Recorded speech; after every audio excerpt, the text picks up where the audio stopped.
Hi there, my name's Oscar and welcome back to The Future Of, a series where we take a look into the future of some of our favourite theme parks and attractions. Today, we're taking a trip across to France to visit the most popular theme park resort in Europe, Disneyland Paris. However, we'll not be focusing on the land that surrounds the Sleeping Beauty castle today, but instead focusing on the park next door, Walt Disney Studios Park. So with that being said, let's take a look into the future of one of Disney's most disappointing theme parks.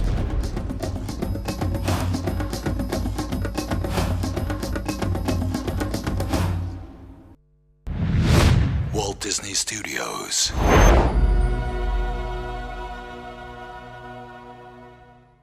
Before we look into the future for the park, let's take a look at Walt Disney Studios' history. The park opened back on the 16th of March 2002 when the Walt Disney Company was still under the leadership of then CEO Michael Eisner. For those of you who don't know that name, Eisner was the key reason for Disney's success in the late 80s and most of the 90s. Sadly though, by the end of his tenure, he created less successes and more failures, leading to his departure from the company in 2005. One of Eisner's biggest failures was Disneyland Paris, or Euro Disney as it was known when it first opened. The resort was a financial failure, with the resort going over budget and visitor numbers being average at best. A second park at the resort was always intended to be built. However, the plans for the park were significantly reduced to the performance of the original park and the fact that Disney's California Adventure, which opened in 2001, was also a commercial failure at the hands of Michael Eisner. On opening day, Walt Disney Studios Park boasted just a handful of rides and attractions. These included Art of Animation, Animation Academy, Animagique, Cinemagique, Motors Action, the Studio Tram Tour, Flying Carpets over Agrabah, Rock and Rollercoaster, and yes, of course, Armageddon. The park was a shell of what a Disney park should be, and visitor numbers failed to pick up as a result of the investment. Slowly though, the resort of Disneyland Paris began to gain consistent visitor numbers to the point where it eventually boasted two of the top three most visited theme parks in Europe. Additions such as the Hollywood Tower of Terror in 2007, Toy Story Playland in 2010, and Ratatouille the Adventure in 2014 helped achieve this by increasing the number of experiences on offer. However, despite the investments, the park could still only be considered a half-day park. However, this will soon be a thing of the past. In 2014, the Walt Disney Company announced a €1 million bailout plan that essentially cleared Disneyland Paris of its lifelong debt. Later in the decade in 2017, Disney officially became owners of the park by buying a majority stake in the resort. Previously, Disneyland Paris, despite its name, was not owned by Disney, but in fact multiple shareholders from around the world. It was only when Disney bought the remaining shares of the company in 2017 that they took full control of the resort, pledging to invest another €1.5 billion into the company. This was later revealed to be a €2 million investment into the Walt Disney Studios Park. On February 27, 2018, current CEO of the Walt Disney Company, Bob Iger, announced that Walt Disney Studios Park will be expanded with 3 new areas based upon Marvel, Frozen and Star Wars. Today, the Walt Disney Company is announcing that we are investing an incremental €2 billion to expand Disneyland Resorts Paris.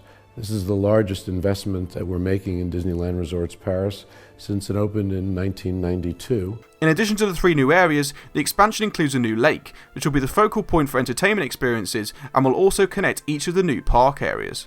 Currently, not a lot is known about the Star Wars and Frozen themed areas at the park, due to the fact that these areas will not be opening until at least 2022 and beyond. However, from a piece of concept art released by the park, it is a good guess that we'll be getting the Smuggler's Run attraction from Star Wars Galaxy's Edge in the Paris version of the land. In terms of the Frozen area, it is clear that the land will feature Elsa's castle from the film, along with the Kingdom of Arendelle.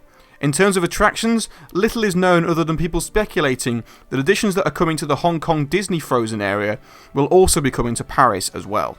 One area we do know significantly more about, however, is Avengers Campus, the Marvel-themed area.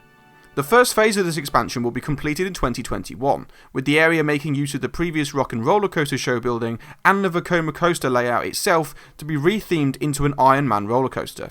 However, the big addition to the area will be an interactive dark ride themed to Spider-Man, which will take place in an entirely new show building that has replaced the Armageddon building. The ride will be somewhat similar to that of Toy Story Midway Mania, but will apparently use motion tracking technology to interact with the ride, similar to that of Lego Ninjago The Ride at Legoland Windsor. Avengers Campus will also include a Doctor Strange themed interactive show, along with the addition of restaurants and shops. As a result of these changes to the park, some current attractions are being removed or changed to allow for development. For For example, the Studio Tram Tour will be rerouted in 2020 to have an entrance near Toy Story Playland and will be rethemed to Cars Route 66. The Hollywood Tower of Terror is also a ride that could be changed. The ride will also be situated close to Avengers Campus, and due to the success of Guardians of the Galaxy Mission Breakout at Disney's California Adventure, a common theory is that the ride in Paris will also become Marvel themed in the future. Evidently, there is a lot of change to come to Walt Disney Studios Park over the next 5 years. The park will go through a major transitional period where it will go from being a half-day park with a limited number of attractions to having some of the best themed attractions in all of Europe.